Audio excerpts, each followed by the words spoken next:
वर्षभरात पंतप्रधान मोदी यांचं सत्तेतून बाहेर जाणं निश्चित. जागतिक आर्थिक परिस्थितीमुळे मोदींविरोधात वाढता असंतोष हे यामागे असलेलं मुख्य कारण. राहुल गांधींची ही भविष्यवाणी.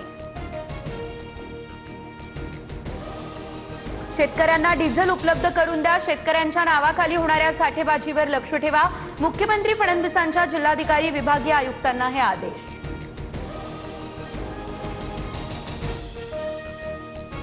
देशभरात पेट्रोल डिझेलच्या दरात पुन्हा वाढ. पेट्रोल 87 पैसे, डिझेल 91 पैशांनी महागलं.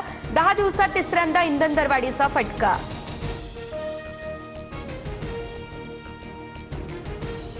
कॉकरोच जनता पार्टीचे संस्थापक अभिजित दिपकेच्या छत्रपती संभाजीनगरमधल्या घराबाहेर पोलीस सुरक्षा तैनात.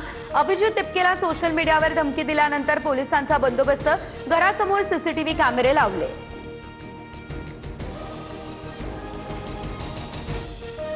कॉकरोच जनता पार्टीचं एक्स अकाउंट हॅक करण्यामागे केंद्रीय गुप्तचर यंत्रणेचा हात. देशातील जनतेच्या उद्रेकाची माहिती आयबीने केंद्राला दिली. गोपनीय अहवालानंतर पंतप्रधान मोदींनीच अकाउंट हॅक केलं, नाना पटोलेंचा दावा. उपमुख्यमंत्री एकनाथ शिंदे दिल्लीकडे रवाना. वरिष्ठ नेत्यांना भेटणार. विधान परिषदेच्या जागा वाटपाचा तिढा आता दिल्ली दरबारी सुटण्याची शक्यता, सूत्रांची माहिती.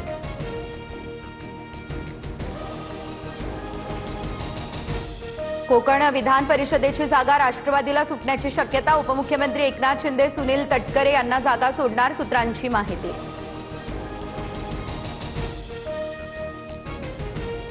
नीट पेपर फुटी प्रकरणात लातूरमध्ये 3 दिवसात 4 डॉक्टर आणि 3 विद्यार्थ्यांची सीबीआयकडून चौकशी करण्यात आली. क्लासेस परिसरातील व्यवसाय बंद करण्याचे आदेश. आतापर्यंत 11 जणांना अटकही करण्यात आली. बीडमधील शेतकऱ्याला सोलापुरात कांद्यासाठी प्रति किलो 50 पैसे दर. 602 किलो कांदा विकला, त्यानंतर मिळाले अवघे 301 रुपये. तर वाहतुकीचे 1538 रुपये शेतकऱ्याला स्वतःच्या खिशातून भरावे लागले.